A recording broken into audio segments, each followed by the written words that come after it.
যদি তারা ভালো হয় তারা কি সৌদির সাথে মিলাইয়া ঈদ করে? অতএব যারা করে তারা ভালো না। সোজা দলিল বুঝেন। একজন আলেমায় যদি আপনারে বুঝায় হাদিসে এইটা আছে, আপনি হাদিস বুঝেন, আমগো সামনে কোনো দলিল টলিল দিবা না, আমরা এটি বুঝি না। চরমনের হুজুরে যদি কয় রাতে ঈদ করা লাগবে, আমরা রাত্রে করুম, হেরে বুঝাও। এরকম যদি একদিন ধমক দেন, কোন চাপাবাজ সামনে এসে আর কোনোদিন কথা বলবে না।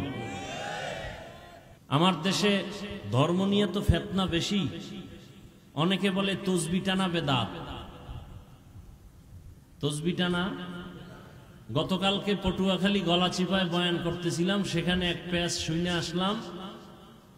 আমাদের লাইনের কিছু দুই একজন মানুষ এরা সৌদির সাথে মিল রেখে ঈদ করে। পরে এদেরকে বললাম কারোর সাথে তর্কে যাবেন না। আপনারা বাংলাদেশে যাদেরকে চিনেন, তাবলিগ, চরমনাই, দেওবন্দি, সারসিনা সহ বাহাদুরপুর, নানুপুর, হাটহাজারী, এরা কি ভালো না খারাপ? সত্য কথাটা বলবেন, টেনশন করেন কেন? বলেন তো, চরমনাইয়ের কারণে, তাবলিগের কারণে, দেওবন্দীদের কারণে বাংলাদেশের মুসলমানের কি কি ক্ষতি হয়েছে বলেন? হয় নাই? এই বাহাদুরেরা পিছনে বয়ে তো নিজেরা বহু কিছু মনে করেন, উল্টায় ফালাইবেন সারা দুনিয়া। এখন সামনে বলেন তো, তাবলিগের কারণে ইসলাম বা দেশের কি কি ক্ষতি হয়েছে? আমাকে একজনে দাঁড়ায় বলেন, বলেন। চরমনাইয়ের কারণে, উজানির কারণে, দেওবন্দীদের কারণে, কওমি মাদ্রাসার কারণে আমার দেশের কি কি ক্ষতি হয়েছে বলেন? হয় নাই? এ সবাই একমত? তাহলে জীবনে আর কোনোদিন কওমি মাদ্রাসার বিরুদ্ধে কথা বলবেন না, তাবলিগের বিরুদ্ধে কোনোদিন কথা বলবেন না, চরমনাইয়ের বিরুদ্ধে কোনোদিন কথা বলবেন না, দেওবন্দি কওমি মাদ্রাসার বিরুদ্ধে কোনোদিন কথা বলবেন না। সবাই একমত তারা ভালো, কথা বলেন না কেন? যদি তারা ভালো হয় তারা কি সৌদির সাথে মিলাইয়া ঈদ করে? অতএব যারা করে তারা ভালো না। সোজা দলিল বুঝেন।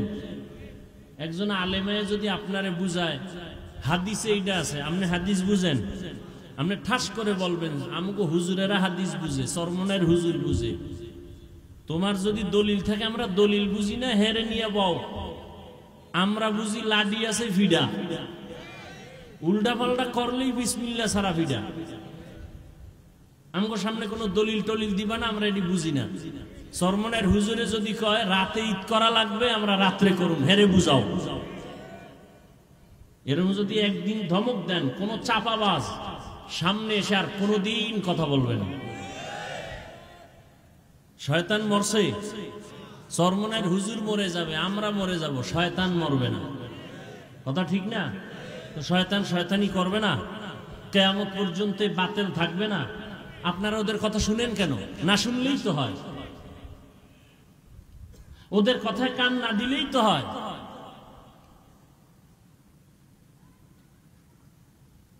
আল্লাহ হেদায়েত দান করুন। তাহলে দরুদ শরীফ পড়ব ঘুমের আগে অথবা ফজরের পরে, বিনা উযুতে না উযু সহকারে 300 বার দরুদ পড়বেন, তসবিহ হাতে নিয়ে। তসবিহ হাতে নেওয়া এটা রাসূলের হাদিস থেকে প্রমাণ আছে। তসবিহ হাতে নিয়ে 300 বার দরুদ পড়বেন।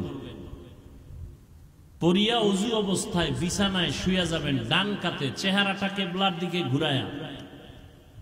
এইভাবে আমলটা যদি প্রতিদিন লাগাতার চালু রাখেন, ইনশাআল্লাহ ঘুমের মধ্যে রাসূলের সাথে মোলাকাত হয়ে যাবে। আল্লাহ কবুল করেন।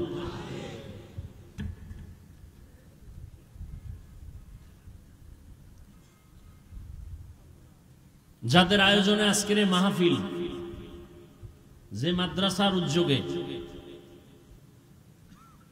আজকে যারা সময়, পরামর্শ, অর্থ, প্যান্ডেল, মাইক, লাইট দিয়ে আয়োজন করলেন, সবার জন্য দোয়া করি আল্লাহ সবাইকে কবুল করেন।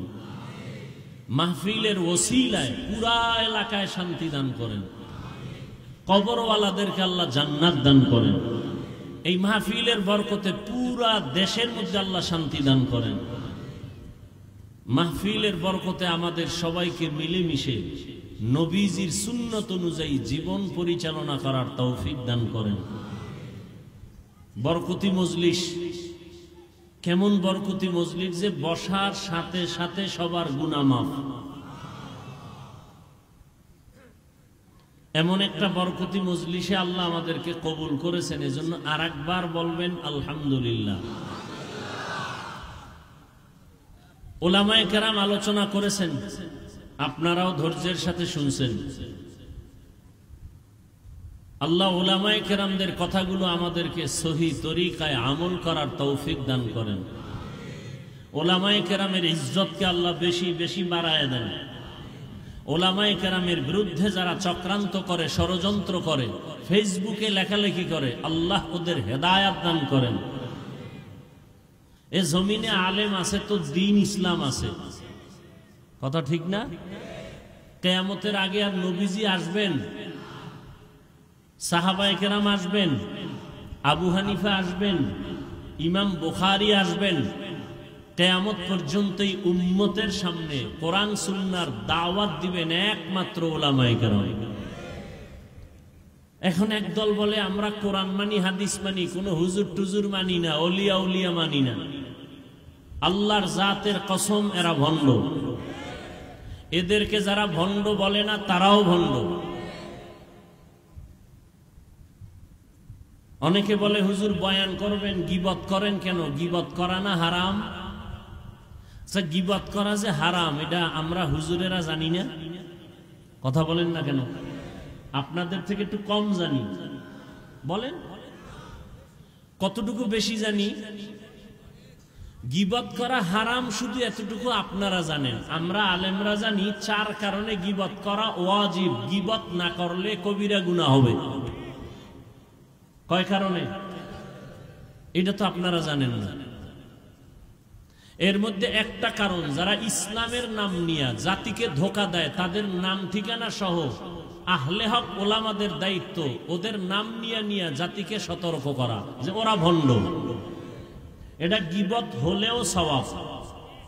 এটা গীবত হলেও। বলবেন হাফিজ ভাই পাইলেন কই?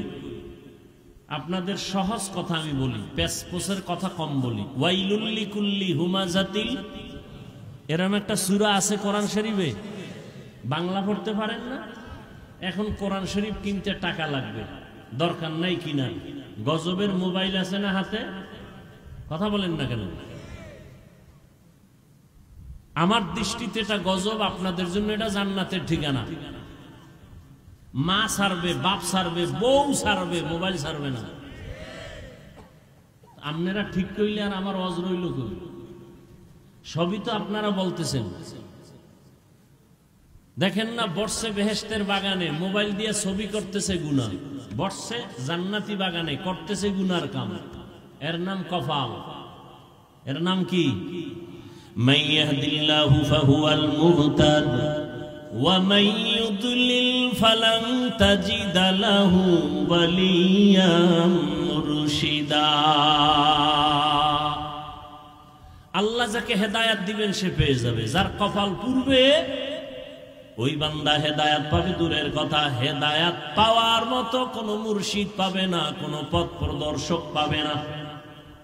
কপাল যদি পুরিয়া যায়, আমি হাফিজুর রহমান কেন, মক্কা মদিনার ইমাম কেন, স্বয়ং রসুল যদি বয়ান করে ওই বেঈমানের কপালে কালেমা জুটে না। কপাল যদি পুরিয়া যায়, নবীজির বয়ানও কপাল। এরকম এক কপাল পরার নাম জানেননি? যেই কপাল পরা নবীর বয়ান শুনেও কালেমা পড়ে নাই, জানলে বলেন তো কি নাম? গর্বা সুরত আদমি ইনসাবুদে আহমদ বু জাহলো হামে কসাবুদে আদমিরা আদমিয়ত লাজমাস আউদে রাগর বুনা বাশদহি জামাস। যেই নবীজিরে একবার দেখলেই জাহান্নাম হারাম। সুবহানাল্লাহ, কালকে বলবেন। যেই নবীজির চেহারা একবার দেখলে কি হারাম?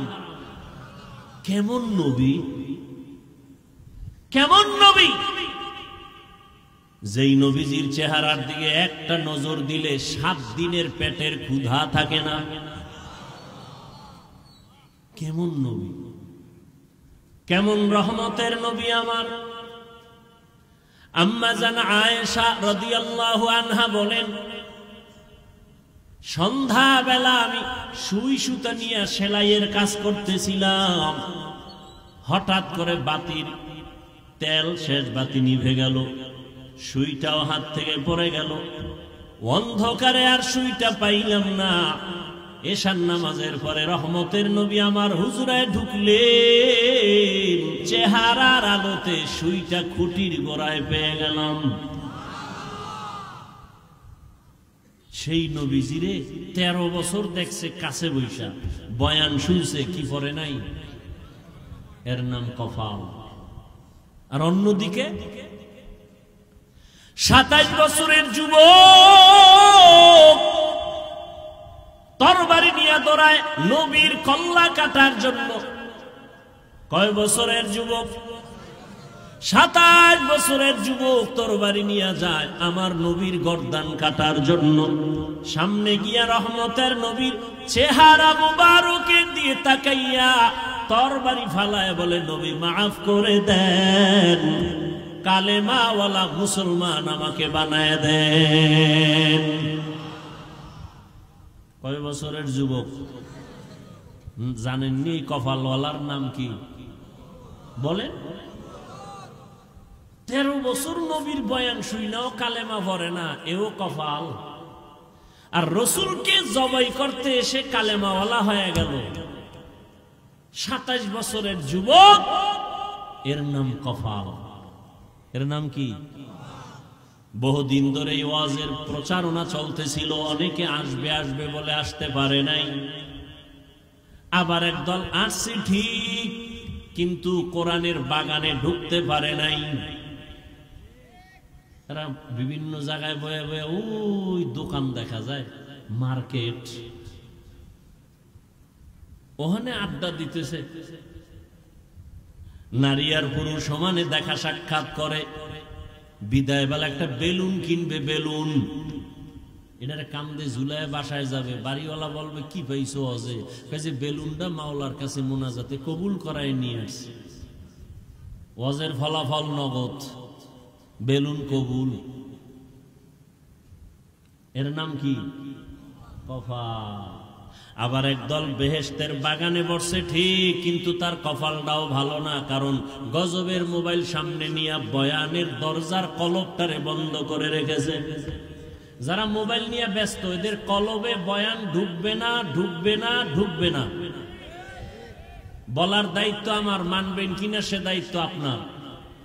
মোবাইল এমন একটা অ্যাটম বোম, এমন একটা বিষাক্ত মেডিসিন, যেই মোবাইলটা থাকলে জীবন শেষ, যৌবন শেষ, লেখাপড়া শেষ, দুনিয়া শেষ, আখেরাত শেষ, ব্যবসা শেষ, চাকরি শেষ। এমন কোন সাইড নাই যে মোবাইল ধ্বংস করে না। স্বামী স্ত্রীর মাঝে পর্দা, মোবাইল। সন্তান পিতামাতার মাঝখানে পর্দা, মোবাইল। একজন বড় লোক আমার কাছে দোয়া চাইতেছে, তেল ভরা, পানি ভরা। ছেলেটা কথা বলে না। বয়স কত? 6 বছর। কথা বলে না কেন? মোবাইল দিছেন। হ্যাঁ, মোবাইল দিছে। আমি বললাম, তেল ভরা কেন? জুতা ভরা দিলেও কাজ হবে না।